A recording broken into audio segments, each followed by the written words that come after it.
Salam alaikum, bonjour ou bonsoir les amis. J'espère que vous allez bien partout où vous vous trouvez. En tout cas, c'est ce que je vous souhaite. Et pour le meilleur de toutes les situations, bien sûr. Et en ces jours bénis, permettez-moi de vous souhaiter un Eid Mubarak Saïd pour vous et pour tous vos proches. Bienvenue sur votre chaîne Bled Maralibia qui attend comme toujours vos encouragements qui nous font beaucoup de bien. Merci également pour vos gentils commentaires ainsi que pour vos précieux conseils. Et un merci aussi tout particulier de nous recevoir parmi vous, chez vous, une nouvelle fois à travers cette séquence. Mais abonnez-vous. Abonnez-vous et faites abonner vos proches, vos amis, les membres de votre famille, là où vous êtes tout simplement, et pour y être informé des dernières nouvelles de votre chaîne. Cette séquence vidéo revient cette fois-ci sur une certaine instabilité, vraiment une instabilité d'humeur. Oui, le pouvoir fonctionne selon les humeurs et selon les intérêts de chacun. Surtout cette instabilité maintenant, d'humeur donc, entre cette Algérie et sa maman France, drôle de France, qui a perdu la boussole. C'est pas qu'elle a perdu le nord, non, elle a perdu son sud, le sud méditerranéen. Décidément, la relation entre la France et l'Algérie est un chemin semé beaucoup d'embûches, et c'est le moins que l'on puisse affirmer ici. Mais sous cette pseudo-présidence algérienne, surtout avec son vieux capot, chef des armées, elle est en dents de scie, des dents de scie très rigoureuses, qui ne scient plus rien, de surprise en surprise, de rupture en rupture, de rabibochage en rabibochage, et la lutte est très lente. C'est ainsi que va le très particulier rapport de cette Algérie-là à sa maman en France. En effet, la relation entre Paris et Alger aura toujours un caractère très spécial, aussi spécifique qu'imprévisible. Rien n'est écrit à l'avance. Même quand un certain agenda d'une visite d'État est inscrit dans un certain marbre, paraît-il, institutionnel, les deux pays, l'Algérie et la France donc, ne sont pas à l'abri de toutes les annulations, toujours, de dernière minute. Pourquoi? Parce que les humeurs sont là, les divergences et autres surprises dominent toujours, tout en allant bon ou mauvais train, si ce n'est bon ou mauvais chemin.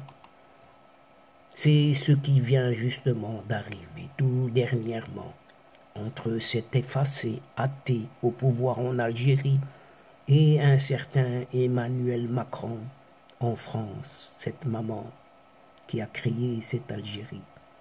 Les deux hommes, athée et Macron, n'ont économisé aucun semblant effort pour tenter de mettre en scène une certaine relation, soi-disant magnifiée entre les deux pays, que du vent chimérique. Une importante visite pourtant d'Emmanuel Macron en Algérie, suivie d'une certaine visite de la moitié du gouvernement, excusez du peu, dirigé par une certaine Elisabeth Borne. Oui, c'est le cas de le dire, tout à fait borgne.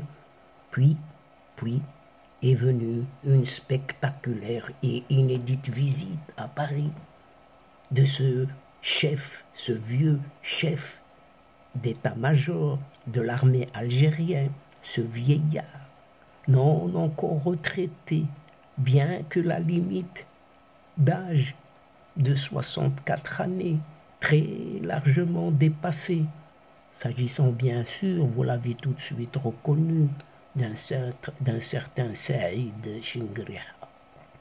Emmanuel Macron avait fait du tropisme son plein, vraiment le trop-plein algérien, un signe tout à fait distinctif de ces deux mandats.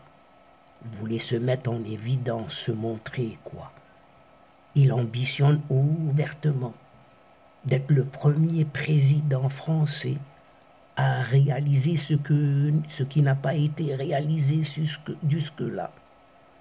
Réaliser des évolutions inédites sur le terrain de cette fameuse réconciliation mémoriale qui n'aura jamais lieu, bien entendu, c'était écrit. Il voulait atteindre cet objectif. Il s'est dit prêt à accepter tout et n'importe quoi, y compris les caprices d'un certain régime vieillissant, sur le départ même, pourtant contesté de partout, surtout peu fréquentable. L'organisation de cette fameuse visite d'État de cet athée cette fois-ci faisait partie pourtant de cette panoplie de séductions amoureuses mise en œuvre par Paris pour adoucir un certain régime algérien, comme c'est dit, pourtant infréquentable. Tout allait comme sur des roulettes, pour ne pas dire comme du papier à musique. Roulette diplomatique, musique diplomatique, quand arriva l'accident. Et patatras. L'annulation pure et simple de cette visite d'État de cet effacé président algérien en France. Et en l'absence d'une quelconque explication officielle de cette annulation, les analyses partent en vrille, en conjoncture, n'importe comment, entre ceux qui affirment que l'annulation est venue de l'armée algérienne, et elle est là, cette armée pourtant muette, qui ne dit rien, mais on dit qu'elle vient de cette armée, qui voit d'un très mauvais œil l'absence de son patron, ce vieillard de Saïd Chingriha, absent du casting de ce qui est appelé une importante visite, et ceux qui prétendent aussi qu'il s'agit de divergences sur les conditions de sécurité de cette visite et l'interdiction de manifestation des opposants algériens à Paris. Et la liste est longue, et tout des prétextes que on ne peut expliquer uniquement ni à ceux qui veulent bien les entendre. D'autres pour alléger la situation, pour alléger en quelque sorte cette ampleur du choc, évoquent une affaire d'agenda tout simplement, coincée entre le 1er mai, fête du travail, et une société française qui continue de gronder, entre autres, justement, sur le régime des retraites de quelques vieux, comme ce vieillard qui veulent venir visiter cette France. Ceux qui sont au pouvoir en Algérie, vous l'avez compris, toutes les hypothèses sont évoquées pour expliquer ce grave saut en arrière dans la ligne de miel entre Paris et Alger.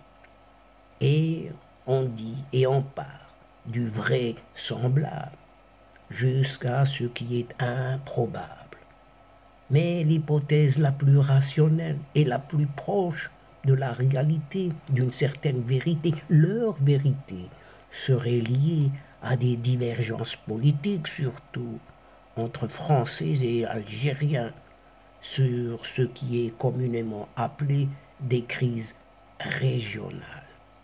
il n'est pas du tout exclu que le régime algérien, de ces vieillards aux commandes de cette Algérie, ait formulé dans la phase préparatoire de cette fameuse visite où se prépare et se concocte le résultat ainsi que le communiqué final des demandes impossibles à satisfaire pour cette diplomatie française. Et quand on rappelle, ou plutôt on se rappelle, que ce régime militaire algérien est le seul et unique dossier qu'il obsède et mobilise pour toujours tous ses moyens.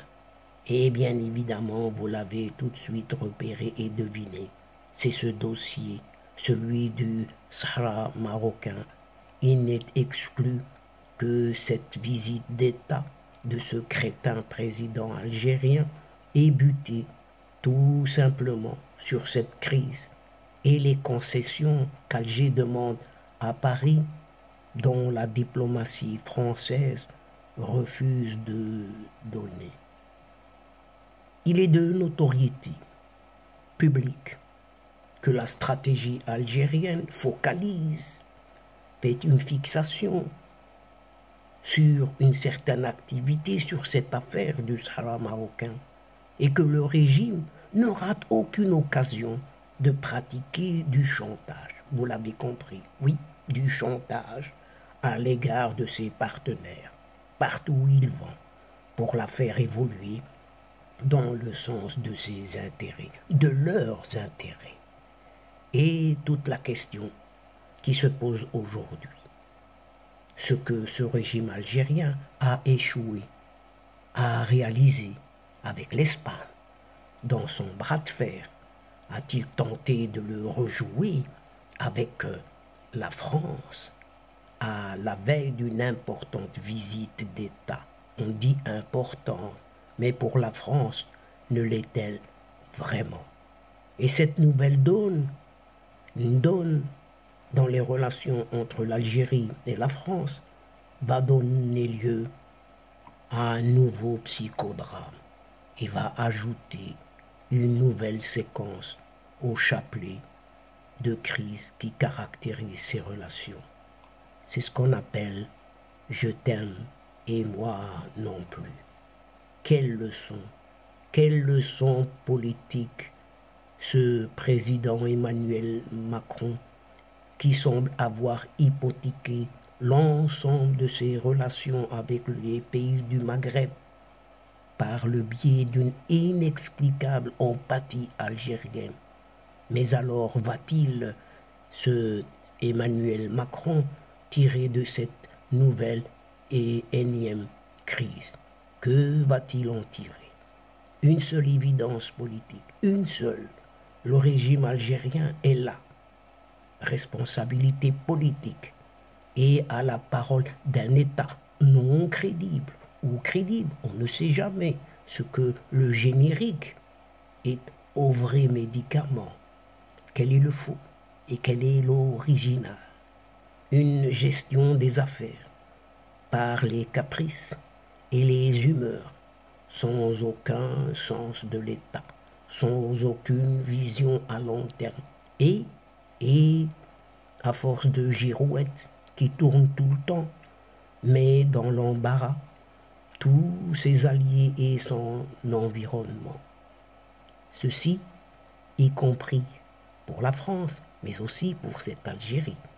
Et Emmanuel Macron va devoir mettre de l'eau dans son vin, contre son plein gré, reviser sa vision et toutes ses relations avec l'ensemble des pays du Maghreb pour parier sur les véritables remparts au lieu de continuer à miser sur les moulins à vent, tout simplement.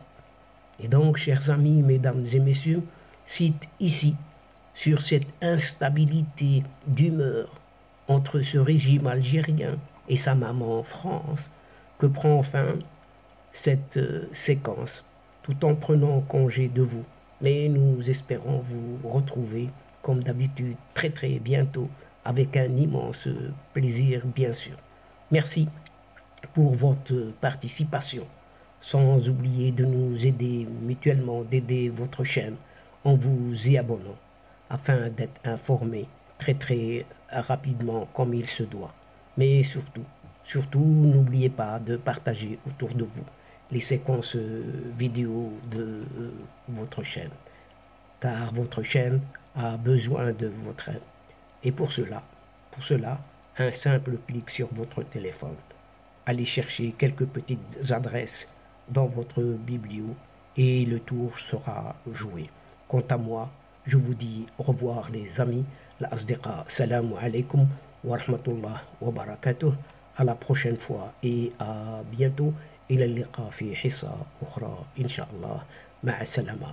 Mais permettez-moi de vous renouveler tous mes vœux à l'occasion de l'Eid Mubarak Saïd à vous toutes et tous.